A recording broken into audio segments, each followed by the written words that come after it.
नमस्कार बच्चों। आज की इस वीडियो में हम कक्षा 8 की हिंदी पाठ्य पुस्तक वसंत भाग 3 में संकलित कविता भगवान के डाकिये का अध्ययन करेंगे, जिसके कवि श्री रामधारी सिंह दिनकर हैं। आइए शुरू करते हैं कविता के पहले पद से। पक्षी और बादल ये भगवान के डाकिये हैं, जो एक महादेश से दूसरे महादेश को जाते हैं। हम तो समझ नहीं पाते हैं, मगर उनकी लाई चिट्ठियां पेड़, पौधे, पानी और पहाड़ बाँचते हैं। इस पद के कुछ कठिन शब्दों के अर्थ इस प्रकार हैं। डाकिये यानी संदेशवाहक, जो एक स्थान से दूसरे स्थान तक संदेश पहुंचाते हैं। महादेश यानी बड़ा देश। बाँचना यानी पढ़ना, कोई संदेश पढ़ना या चिट्ठी पढ़ना।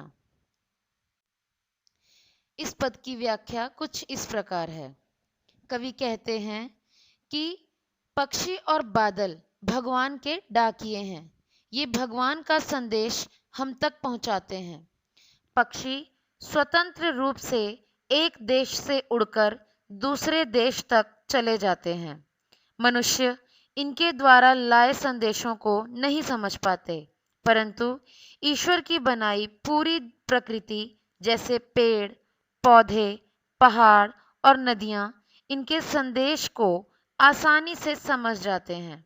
यहाँ कवि के कहने का भाव यह है कि सभी प्राकृतिक वस्तुएं एक दूसरे की भावना को समझती हैं। हमें भी देशों की सीमाओं में बंधकर नहीं रहना चाहिए। एक दूसरे के साथ प्यार तथा भाईचारे के साथ रहना चाहिए। कविता के दूसरे पद में कवि लिखते हैं, हम तो केवल यह आंकते हैं कि एक देश की धरती दूसरे देश को सुगंध भेजती है, और वह सौरभ हवा में तैरते हुए पक्षियों के पांखों पर तिरता है, और एक देश का भाप दूसरे देश में पानी बनकर गिरता है। इस पद के कठिन शब्दों के अर्थ इस प्रकार हैं। आंकना यानी समझना, सुगंध यानी खुशबू, सौरभ खुशबू, तैरते अर्थात उड़ते, तिरता अर्थात उड़ता, पांखों यानी पंखों।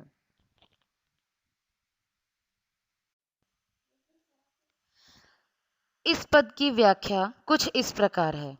कवि कहते हैं कि हम मनुष्य केवल यह समझते हैं कि एक देश की धरती हवा के माध्यम से दूसरे देश की धरती को सुगंधित यानी खुशबूदार वायु भेजती है।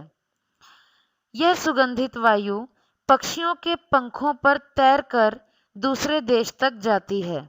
इस प्रकार एक देश का पानी भाप बनकर बादलों के रूप में दूसरे देश में पहुंच जाता है तथा वर्षा बनकर बरस जाता है।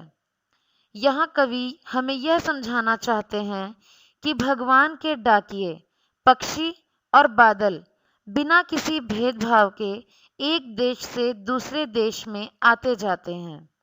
उनमें किसी प्रकार के भेदभाव की भावना नहीं होती। इसी प्रकार हमें भी बिना किसी भेदभाव के संपूर्ण संसार के साथ मिलजुल कर रहना चाहिए।